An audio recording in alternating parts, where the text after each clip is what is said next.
Hello, everybody, and welcome to Taking Control, the ADHD podcast on rashpixel.fm. I'm Pete Wright, and I'm here for our very last episode of the year with Nikki Kinzer. Hello.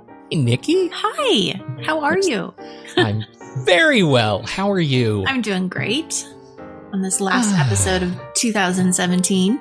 I know. Means I need to get used to writing 2017. Because it's about to change to 2018. That's right. Got a whole year of being off on my dates. Yep. Yep.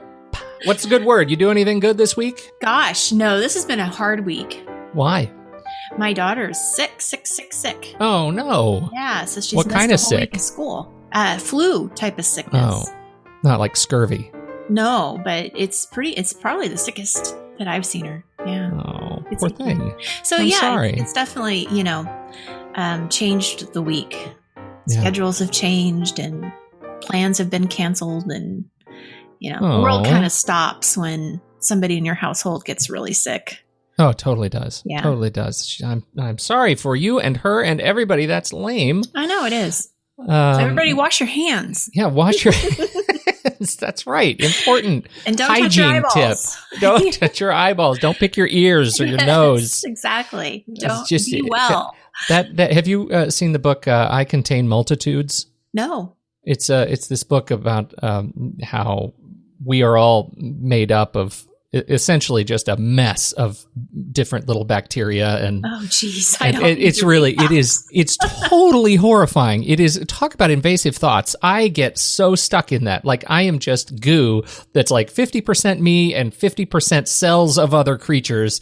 And that is horrifying. That's not good at all. No. And so in this case, your daughter is all about, a little bit of her and a lot of flu. And that makes me cringeworthy. We have some good stuff to talk about today. Before we dig in, head over to TakeControlADHD.com. Get to know us a little bit better. You can listen to the show right there on the website or subscribe to our mailing list right on the homepage. Get an email every time a new episode is released. You can connect with us on Twitter or Facebook at TakeControlADHD and call us at 503-664-4ADD. We love those voicemails. 503-664-4ADD. Okay. We also have some announcements, a little bit of housekeeping, if I may. We have, at long last, been approved to be released in Spotify, which is actually really big news. Spotify announced that they were going to be starting to host or to serve podcasts right within the app 3 years ago. And I'm telling you, people, we've been in the queue for 3 years. So if you are a Spotify subscriber, obviously you can subscribe for free, ad-supported Spotify. You can find us there. If that's where you listen to all your goodies, now you can listen to the ADHD podcast there too. So I'm very happy that we are finally in Spotify. That's big news. And exciting. I hope that, yes, it's not, I'll tell you, it's not a great podcast player. It doesn't let you do multiple speeds and the jump forward, jump back. So it's, really, they sort of phoned it in as a player, but we're there and you can follow us there and get notifications of new episodes and everything works. So make sure to check that out. The other thing we have to talk about is Patreon. Can we talk about Patreon? Yes.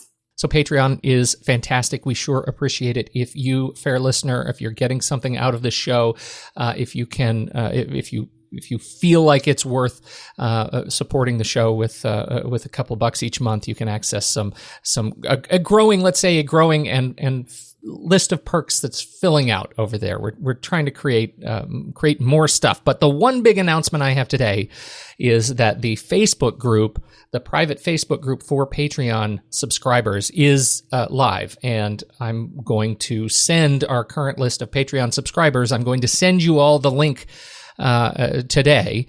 And so you should be able to check your email, check your inboxes for that link, and you can go and ask to subscribe. You'll have to, it's a secret. It's like a completely secret group. You can't search for it. You can't find it. So you'll have to join it by the URL and then request access. And we will, between Nikki and I, will go through and check, and all we just have to do is verify that you are officially a subscriber, and then we'll add you to the list, add you to the group. We're hoping to grow that community and make it something really special and be able to share and be vulnerable and share tools and tips and strategies. Very much looking forward to that. Yes, and we like the cover photo. We both agree We do. on We it. finally do. Yeah, we finally we simplified. We Turns did. out Isn't simplifying that is funny? good. Yeah. It really is. So, Yeah. Sometimes you don't need to go through a bunch of hoops and try to be all fancy. Let's just True. be simple. Last word. Thank you, everybody who has subscribed already to Patreon. But you know what? If you don't want to subscribe, if you don't feel that you have the financial resources to subscribe to our Patreon group, that's okay too. Consider, though, if you will, if you're getting something out of the show, honestly, one of the very best ways to support the show is just stop what you're doing as you're listening to the show and share it with one or two people that you think also might get some value. Open up your phone. Send a text with a link to the show, however you choose to share it. We don't care, but helping us spread the word with people who actually can log in and subscribe and encourage them to consider joining our community. That is a big help as well. So thank you. Now we got some follow-up. Now we can start the precious follow-up. We got an email from Chris in Cleveland. Chris, I got to tell you straight up, I love you, man. You wrote it. You did. And I'm going to start with the PS. He says, if you've made it this far, thanks for reading. I connected with your podcast on so many levels, I decided to throw almost all of my ideas at you at once. I love that.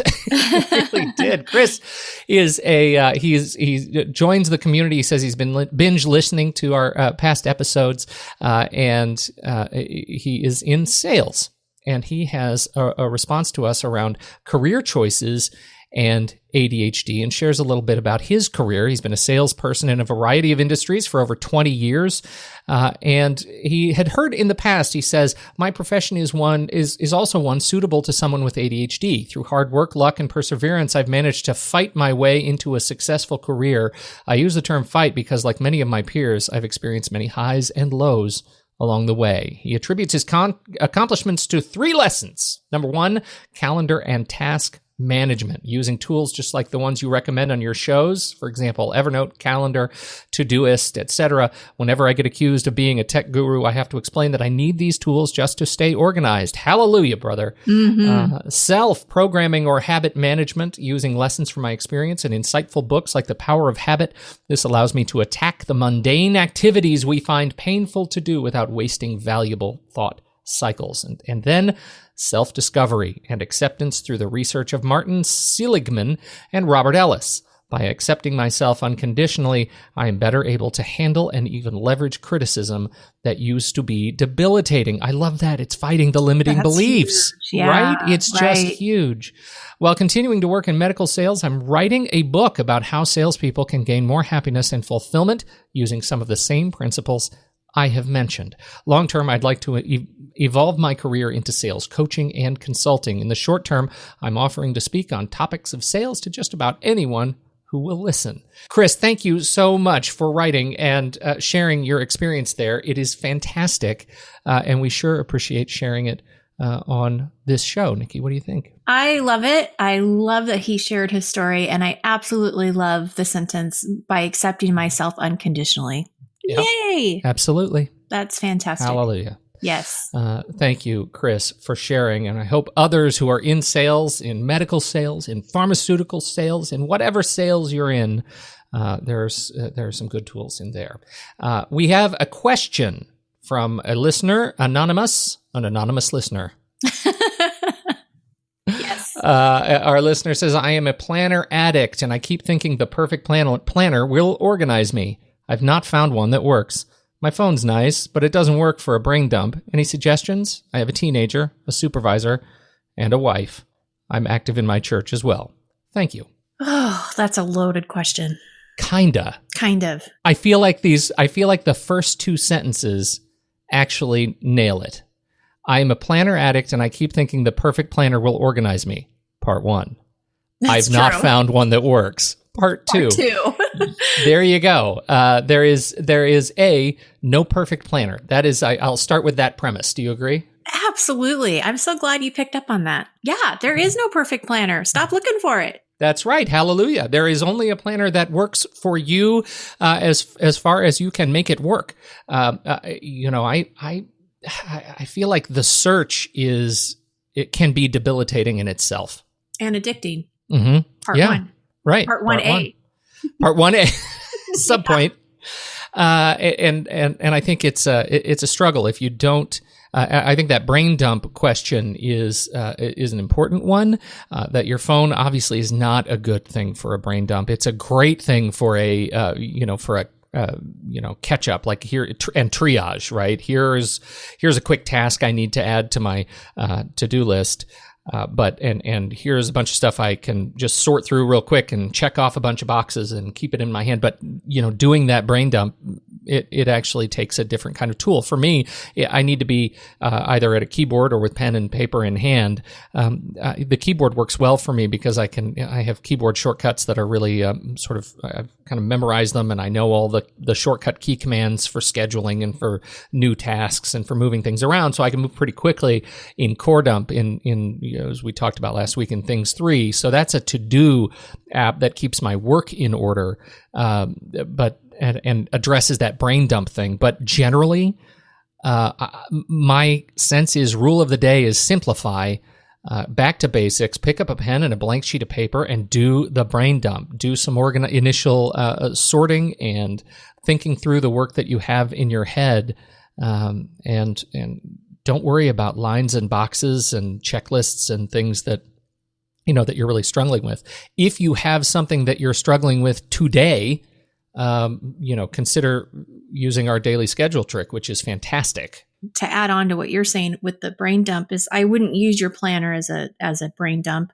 And I don't know if that's what she's doing because she's talking about the phone and it doesn't work as a brain dump. But I agree with you is essentially what I'm trying to say is you have to have kind of somewhere else where you're putting the brain dump, and then you're looking at that list and then you're deciding how that's going to plan into your schedule and everything. So it's kind of like that's the pre-work that needs to be done before you go and put it into the planner. Right. But anyway, the daily schedule can be really helpful for those days that are just really busy and you need to plan out for today. And we'll put that in the show notes as well.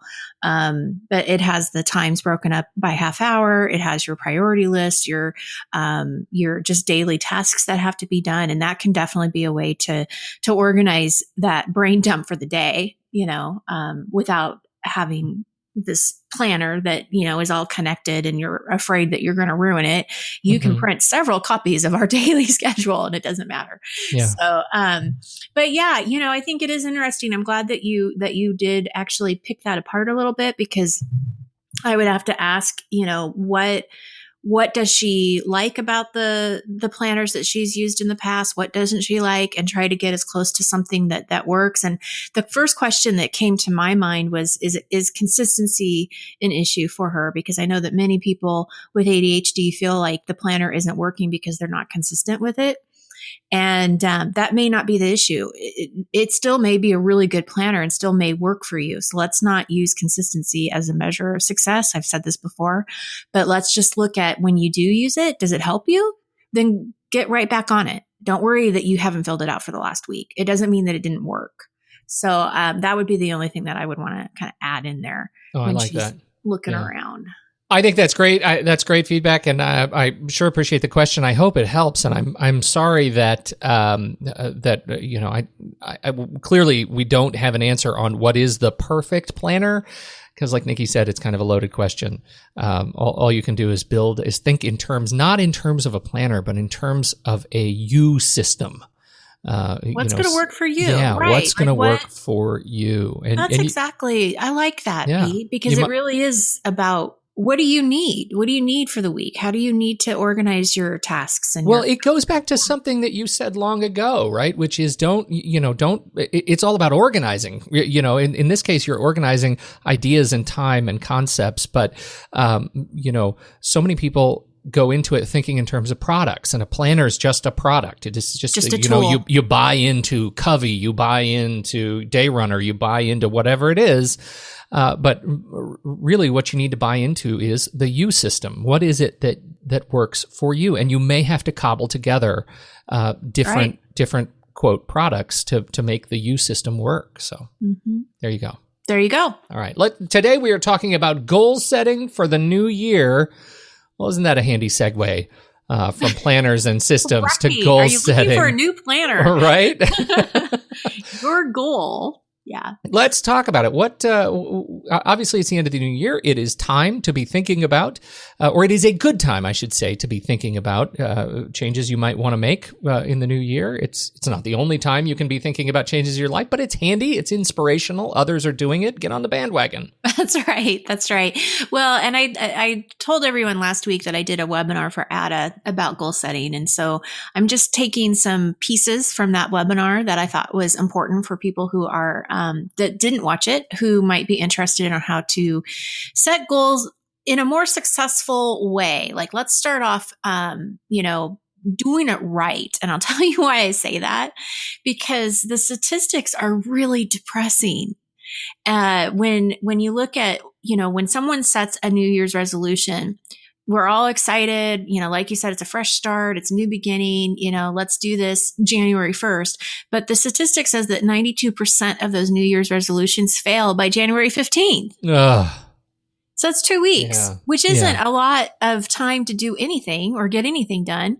And so that's what I'm saying. What are we doing wrong here? What's the disconnect that people are falling so short so quickly, right?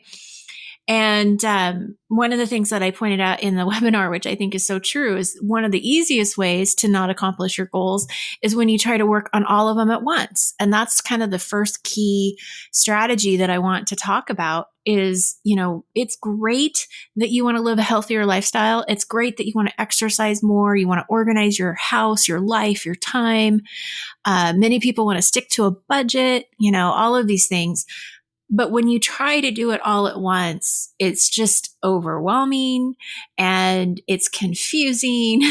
Yeah. And it's just, you don't see progress fast enough. And what happens, I think, this is my own personal opinion. I have no statistics to back this up. I'm just going to say that right away. But my personal opinion is that, okay, well, why would we fail in a 2-week period of time? It has to be because we're taking on too much. Those first 2 weeks or that first week, we are so excited about this new life of ours that everything does kind of happen. We do get things done. We are exercising every day. We are eating those healthy breakfasts or whatever. But then week 2 happens and there's a little bit less energy, not as much is getting done. And then, by the end of week 2, it's like, why did I do this? I took on way too much. And unfortunately, what happens is it's not even the question of why, it's more of the question of what's wrong with me. Oh, yeah. Why can't I do this? Everybody else seems to be doing this, and here I go again, setting goals again that I can't achieve. Part of what I imagine is the problem is that goals that and we'll say resolutions, right? The things that you do around the new year tend not to have a very strategic end point. That's right.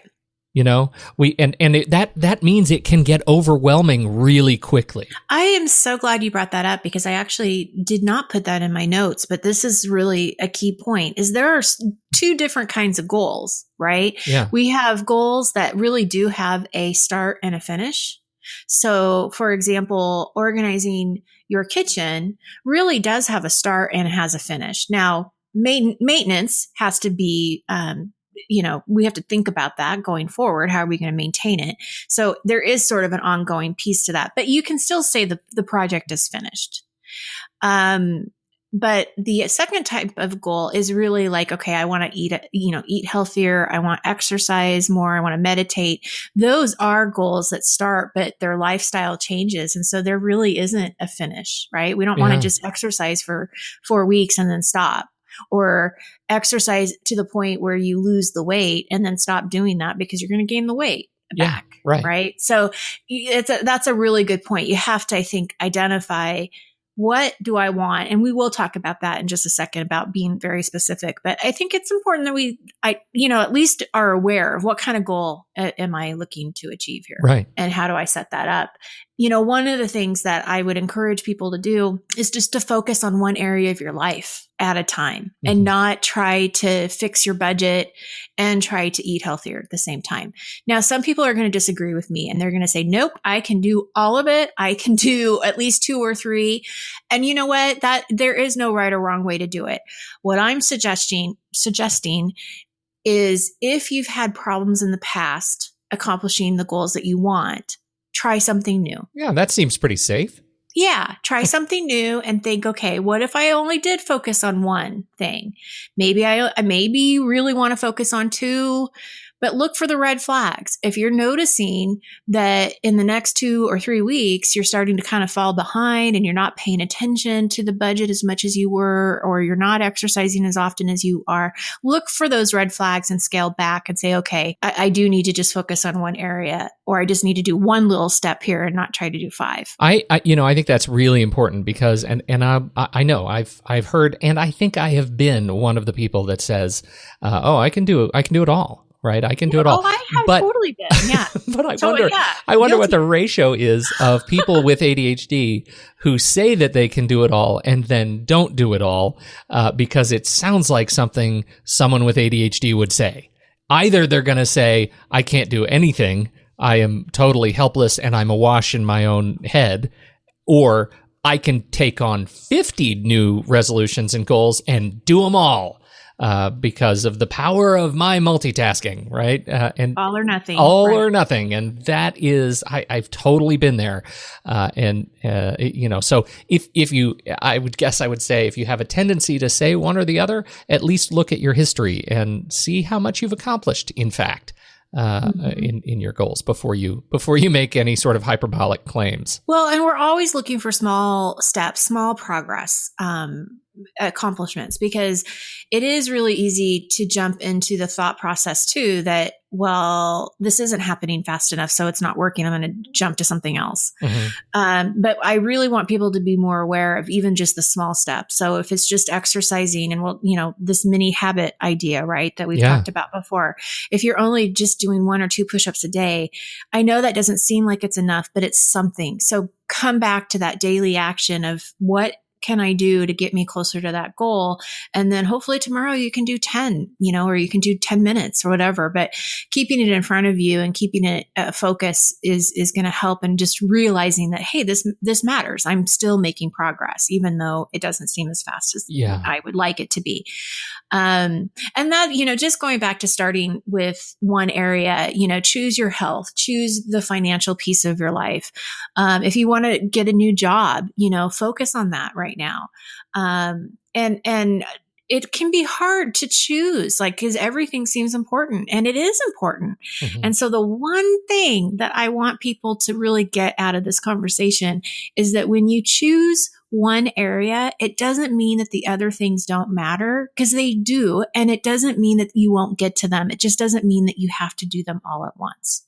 And I think that's important to understand and be okay with, accept that, because then now you can put all of your energy and focus on this one area that you really want to change. And if you are having difficulty trying to figure out what that is, talk to somebody about it. Talk to your partner, talk to your spouse, talk to a good friend, your sister, your brother, whatever, somebody you trust, and just say, I need to verbally process this. Because when we do that, we hear what we're saying and we can start organizing our thoughts, and then we can really start seeing, well, the financial piece is really important because I'm going into debt, or I'm having a hard time, figuring out how I'm going to pay my mortgage. I've got to focus on that. We totally underestimate the power of hearing our own voice. Absolutely. And having somebody that you trust talk to you back about it, asking you questions. And, so I think that there's a lot of value in that. And then really, again, this is kind of what we were kind of alluding to before. We got to get very specific about what it is that we want. Saying that you just want to organize isn't good enough. We got to get more specific. What do you want to organize? Do you want to organize your time, your space? What space? Your office space? Your workflow when you're at work, or do you want to focus on home, and really get specific about what it is that you're looking to do, and draw up that kind of plan on how you're going to do it. One of the things I want to bring to people's attention is motivation, because I always get that question about, what do I do when I'm not motivated, or I just don't feel motivated to do this. Does that sound familiar? Oh, huge, Huge. So, Especially it's that, it's the same thing. It's like you're I don't know what to call it that's safe for podcasting. It's the equivalent of like drunk resolutions. Like you say something while you're toasting champagne on New Year's Eve, like, oh, this is a thing. I'm going to change my life forever. And then you wake up and you have hungover resolutions, right? And your life looks very different the next morning. There should be a waiting period. Yeah, that's like those vacation timeshares. I'm telling you. Totally. That's totally it.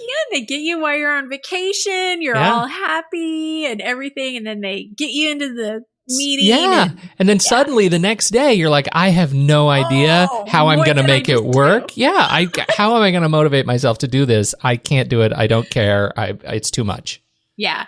Well, and this is the thing that I find really interesting. And I think it's, again, really good to have conversation around it because it will make, I hope people feel better in a weird way.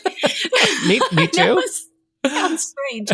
But with ADHD, you can't depend on just your internal motivation. It's an issue because when you look at executive functions, and this is not the show where we're going to talk about executive function. So if you don't know what I'm talking about, Google it and you'll figure it out because it's ADHD essentially. But when you look at executive functions, you're looking at, it's hard to get started. It's hard to organize and plan. It's hard to, working memory. All of these things are issues. So imagine how that affects your motivation. How does that affect you accomplishing your goals? Well, it completely affects it. Right. There's no, totally. There's no doubt. There's no doubt. So you could want something, know that it's important to you, know that it's really important to your family. You have to do it. You need to do it. You want to do it, but you're not doing it.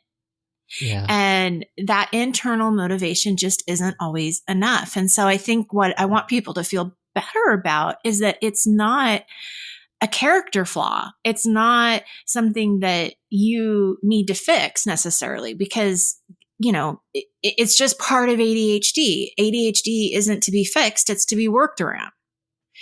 Right? It's to navigate. It's to kind of figure out this is how I think. I'm not always going to be waking up in the morning feeling like I need to go exercise. That's right. You are not broken. It's just who you are. Yes. And it could be for many reasons. It could be that you're overwhelmed. It could be that you got distracted. It could be that you're just tired mentally and emotionally and physically. Maybe you forgot about it. Maybe your interest isn't as high as it used to be. All of these things are going to be factors on how motivated you are. So what happens is we know these goals are important to us. How do we accomplish it? How do we accomplish them? Well, that's when the external motivation is going to have to come into play. Yeah. And you're going to have to rely on that a little bit more than you maybe thought you had to. So, for example, just to kind of put it in context, if you're looking at organizing your home, and again, I use organizing because it's such an easy thing for me to talk about, but you can really use this example you can make up your own example for your own goal. But say you want to organize some spaces in your home. When you hire a professional organizer to come in and help you, that's the external motivation, right? Because even though you may not want to wake up and work on those spaces, you've got somebody that is coming into your home to help you. You're investing in them. You're paying for the service, and it's giving you that little push. And because they're an expert, they're going to be able to guide you and help you with this plan and help you follow through and keep you accountable and all of that. Yeah. So that's that external kind of motivation. Now, not everybody can afford an ADHD coach. Not everybody can afford a professional organizer. But what you could do then is ask a friend who's really organized that you admire. You think, okay, maybe they can help me. People love to help people. And if you ask somebody that you trust and are really open to them and say, can you help me? I bet you're going to get a lot of yeses. Yeah. Yeah. But again, that's that external motivation of, yes, you got to put yourself out there a little bit. You got to be a little bit vulnerable. But it's that little push, that little support that's going to help you do something that maybe you wouldn't have done on your own. Deadlines can do this when they're not fake, right? Again, hungover deadlines. Yeah, fake news and fake Fake deadlines. news, fake deadlines. Yeah, it doesn't work. So anyway, what I mean by that is that, again, I'm going back to the organizing your space. Say you're working on your kitchen, then you know what? Invite people over for dinner, and then you've got a very clear date of when this has to be done. Oh, that's the best advice. Mm-hmm, mm-hmm. And again, that's external motivation. Yeah. You've created an event that, is going to give you that little drive. And you know what? The reality is you still may put it off and you still may not get it done until like a day before, but the adrenaline kicks in. And again, let's use your ADHD. If the adrenaline's going to kick in and you still get it done, then who cares how you got it done? You got it done. That's right. That's right. There's so many times where clients will come to me and they'll say, well, I didn't prepare for you until just like 2 minutes ago. Great. I don't care. Great. You did though. That's the thing. You did. Yeah. And here we are talking. Yeah. So it's great. So I think it is being a little bit not so hard on yourself on how you get to the goal. But anyway, so that's kind of that external motivation. And I do want to talk about something that I'm going to be doing in the new year. Okay. That's going to help with the external motivation, I'm hoping. Oh, good. Yes. So in January, I'm going to be starting 2 new group coaching sessions. And this is the same kind of support group coaching that I've done in the past. So there's a small group. I take up to 5 to 6 people. And we meet every week, and we usually have like one topic that kind of starts the conversation, and that's been pre-decided by the group prior to the session. And that topic actually gets expanded by just conversation, support. People are talking about their stories, sharing their stories. It's a wonderful thing. I love it. It's one of my favorite services that I do is group coaching. And in January, I will be offering 2 different sessions, one in the middle of the day and one in the evening. So check that out. Yes. And then I'm doing something new. Dun, dun, dun, well, I know. We need a crowd. What? Huh? Yes. So one of the, I love feedback, and I listen to it. I read it, and I really take it to heart. And I've had several people ask me about accountability groups. Like, is there any kind of way you could do like some kind of accountability group? Well, by golly, I'm doing it. I'm trying it. I don't know exactly how it's going to work. You're going to be learning as I'm learning. But I'm so excited about this. I'm going to have 2 sessions, and there's purposely on Mondays because I want the beginning of the week so you can look ahead. And the groups are going to be small because what I want to have happen is each time we meet, I want every single person in that group to talk about what they want to work on that week. And then the next week, they're going to come back and say how things went, and then also plan for the next week. So everybody in the group is going to talk, and I'm hoping it's going to leave enough conversation too, to talk about roadblocks and encouragement and things like that too, if people are getting stuck. Right. But that's the goal, is that it's really just an accountability group. It's not necessarily a coaching group where we're going to have a topic. We're not going to have a topic. Everybody's going to have their own topic, and we're going to be, keeping each other accountable. And in between sessions, I'm going to have a system set up where we can contact each other in between and kind of, have those little check-ins and little inspirational, text messages and things like that to keep people going. So I'm going to try it. That's so good. And I'm excited about it. So I'm hoping that people listening are going to be excited about it and want to, try it out with me. And if it's successful, then I will continue doing it, and we'll see where it goes. That's fantastic. Yeah. I think it fills a hole. It fills a hole, and it's you're right on. This is what people do ask for this stuff. This is going to be super useful, and boy, what a great opportunity to build your own community. Absolutely. Absolutely. Learners and teachers. The key though is if you do have any questions, please let me know. Because there is a difference between the accountability groups and the group coaching. Yeah. So I just, you can go to the website, check it out. If you have any, additional questions, let me know. I'm happy to answer those. Yeah. Perfect. Yeah. There you go. Well done. All right. That's it. hope this is useful stuff to you, everybody who is downloading and listening. We sure appreciate it. And again, this is our last gig for the year. You have any big plans? Are you traveling? Are you doing anything fun? No, I'm just taking some vacation time. I'll be back in the new year. And no, I'm just going to chill. I'm going to watch Christmas movies. Yeah, you are. Drink coffee from my favorite snowman cup. Yeah, you are. Add a little Irish cream in there. Really celebrate. Really go all out. How about you? Are you traveling? We are taking a couple of days. My wife's parents are coming into town the day after Christmas. That we've gotten to the point where my wife. I'm an only child, so I don't have to split time with a sibling, but my wife and her sister do split the grandparents. And so this year they're coming out after Christmas, and we're spending a couple of days on the beach. So I should say we're in Oregon, so it's the coast. We go to the coast, and we're going to be because it's raining. Because it's going to be raining. Sorry, but I'm going to tell you, and maybe this is a sign of why I love Oregon. This is my favorite time of year on the coast, when it's blustery and windy and foggy and cold, and the beach grass is blowing and the wind. It's the best time to drink Irish cream coffee. Yes, and I agree. I totally agree. Maybe it's because we're Oregonians, but I think that the coast, there isn't a bad time of year to go to the Oregon coast. It's beautiful. Beautiful. So we're looking forward to that. Hope everybody else has a chance to get away, to relax, to rest up, to recharge, to set some goals for the new year. Thank you, everybody. Again, if you're in that Patreon group, look for an email from me and join the group, and use this as a chance to start sharing how you're going to go about setting goals for the new year. We look forward to seeing you and interacting with you there. Thanks, everybody. On behalf of Nikki Kinzer, I'm Pete Wright. We'll catch you in 2018 right here on Taking Control, the ADHD podcast.